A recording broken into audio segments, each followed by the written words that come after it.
should we start? Hi, my name is Miti. I am from Thailand and I'm here for a week in Singapore. So Dorcas asked to meet up, and then here we go. That's how we arrived at this moment where I'm sitting awkwardly with Dorcas. Probably going to ask me a few difficult questions. Okay. So let's tell us a bit about control uncertain states and 3 points of attacking. Okay. How do you come to develop this problem?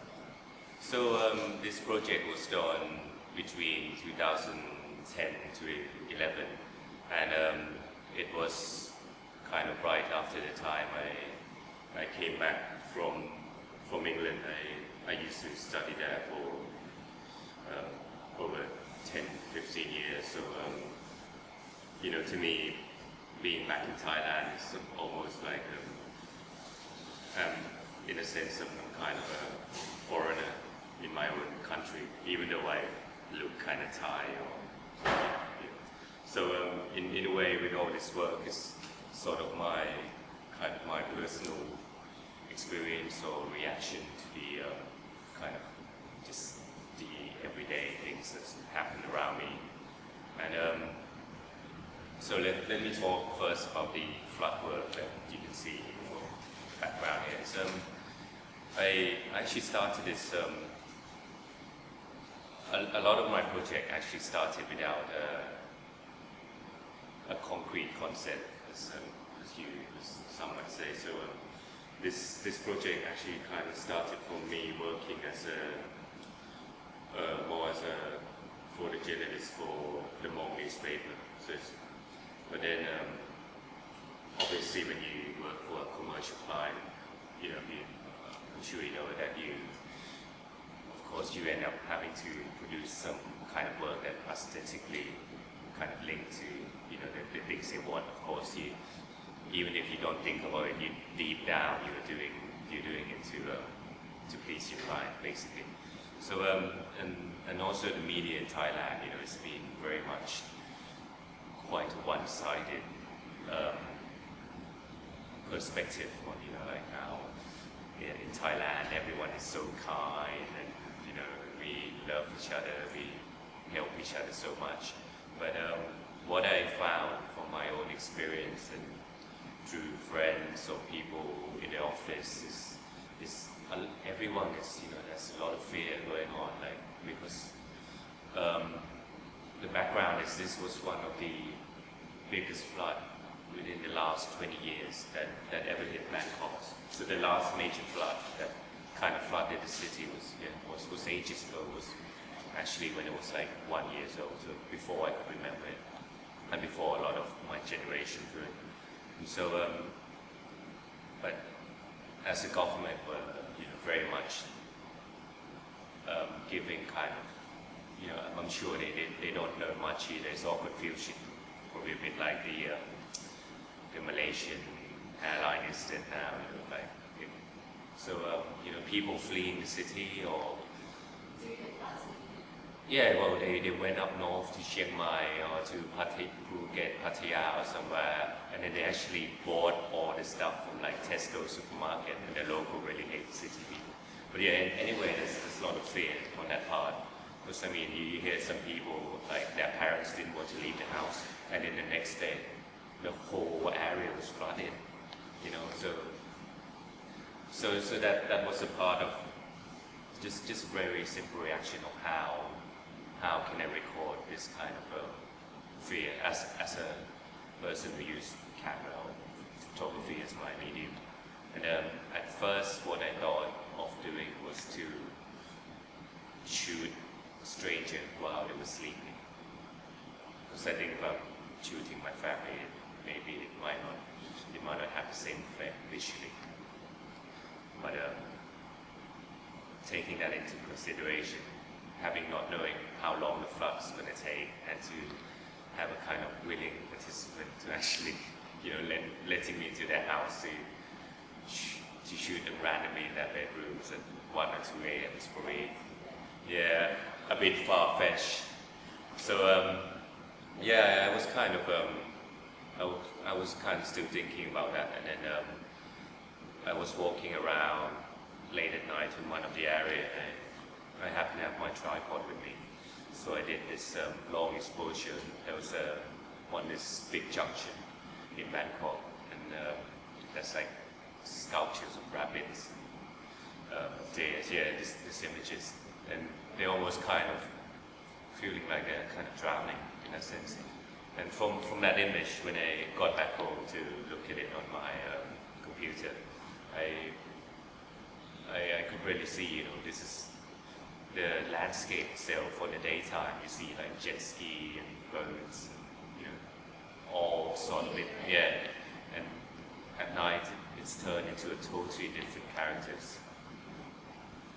So it's the place is all there's no one around. It's very kind of dreamlike or nightmarish. So it depends on how you look at it. Is that the right word? So anyway, that's how I started it. So I just actually during that time I was still working in the office. So nighttime photography suited me perfectly. So I went off at night, just kind of drive off somewhere and put my fishing kind of rubber, like Mario suit on, and just went out to.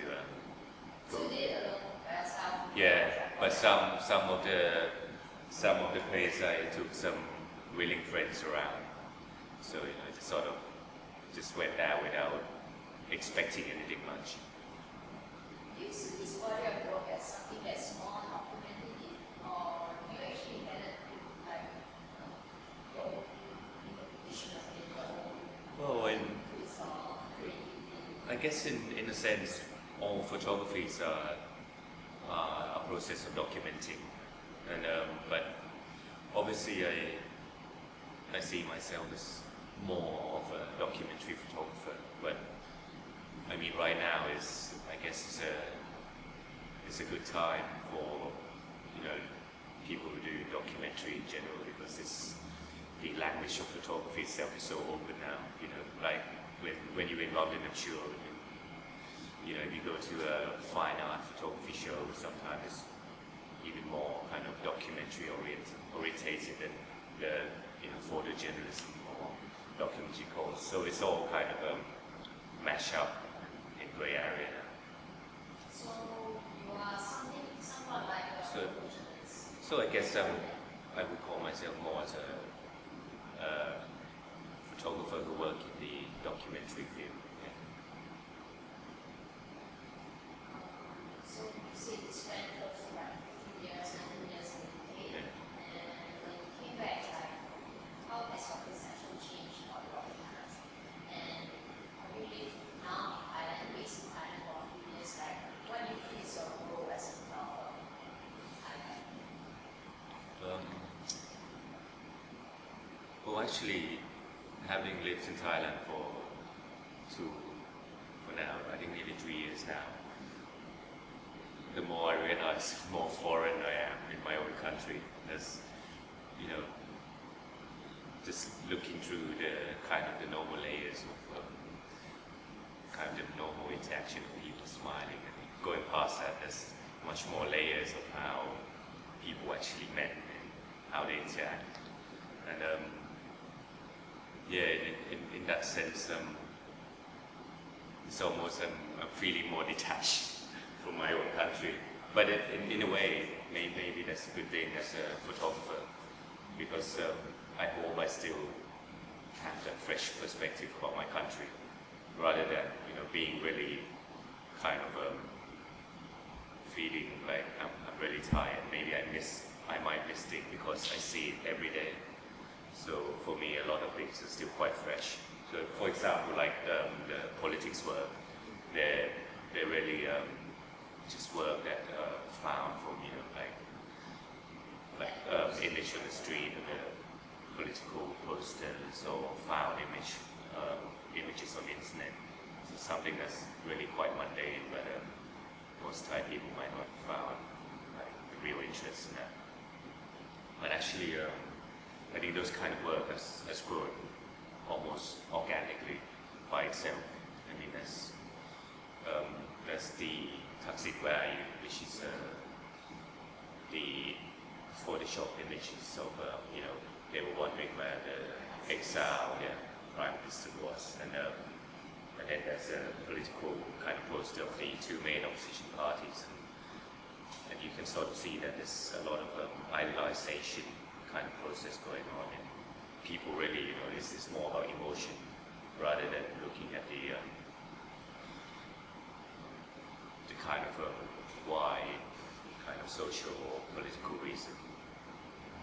So you see your practice very much focused on Thailand and Australia? I think, for now, just from a lot of my works that are, about the everyday things that I encounter. So some sort of thing that's similar to this, I shot a lot of poles and Christmas trees. So it's like street poles or Christmas tree. So all this sort of collection. So How would you describe your practice? So, example, as an elevator pitch. what, sorry? Like an elevator pitch. Tell me about your practice, like a short one.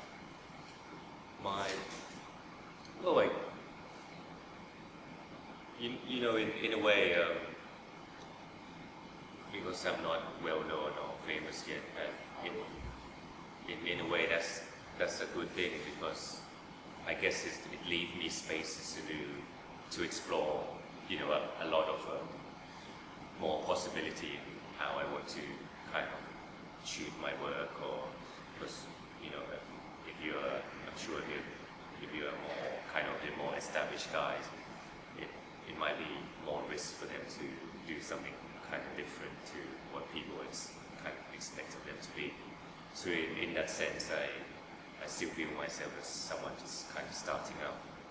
So it's good hopefully not to be too pigeonholed for now. Well, I hope, they enjoy it and kind of get something out of it.